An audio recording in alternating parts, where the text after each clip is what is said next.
কবি ভবানীপ্রসাদ মজুমদারের লেখা কবিতা জননী জন্মভূমিশ্চ। 100 কোটি ছাড়িয়ে গিয়েছে আমাদের জনসংখ্যা, গর্বেতে বুক ফুলে ওঠে, যেন নেই কোনো আর শঙ্কা। অথচ সবার দুবেলা জোটে না দুটি ভাত, রুটি লঙ্কা। ফ্যান, ফ্রিজ, ফোন, সুখী গৃহকোণ, সেসব তো লবডঙ্কা। ওরা শুধু খোঁজে ক্ষুধার অন্ন, খোঁজে পরনের বস্ত্র। দিকে দিকে ফাটে পরমাণু বোমা, নাচে বিধ্বংসী অস্ত্র। জীবনে মেলে না এক ফোঁটা সুখ, মেলে মারা গেলে তবে। বলো বলো বলো সবে, শত বীণা বেনু রবে। ভারত আবার জগৎ সভায় শ্রেষ্ঠ আসন লবে। পেরিয়ে গিয়েছে স্বাধীনতার ওই অর্ধশতক বর্ষ, আজও কি সবাই পেয়েছি মনেতে সুখ শান্তির স্পর্শ? আজও জাতিভেদ ধর্মবিভেদ নিয়ে হয় মারামারি, দুমুঠো ভাতের তরে কুকুরের সাথে চলে কারাকারি। শিশু শ্রমিকেরা খাটে মাঠে ঘাটে, কলকারখানা মিলে, এখানে ওখানে বাজারে দোকানে মরে খেটে তিলে তিলে। কেড়ে নেয় ক্ষুধা ওদের হাতের স্বপ্নের ঝুমঝুমে।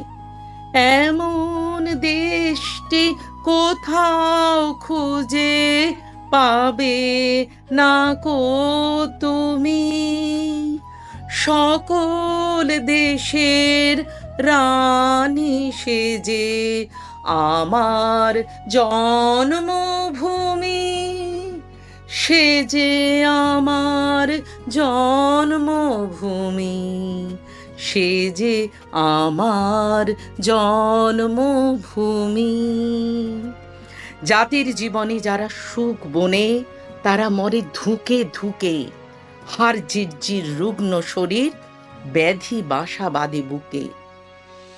রক্তে ও ঘামে জীবনের দামে, রোদে পুড়ে জলে ভিজে, অপরের ঘরে যারা খুশি ভরে, মাথা খুঁড়ে মরে নিজে। ওদের জীবনে নেই কোনো সুখ, নেই উৎসব পুজো। অনাহারে পুরো, অকালেতে বুড়ো, শরীরটা বেঁকে কুজো। মাথা নুয়ে নুয়ে যায় ছেকে ভুয়ে, মরণী শান্তিদাতা। ও আমার দেশের মাটি, তোমার পরে ঠেকাই মাথা। তোমাতে বিশ্বময়ী, তোমাতে বিশ্বমায়ের আঁচল পাতা। ও আমার দেশের মাটি, তোমার পরে ঠেকাই মাথা।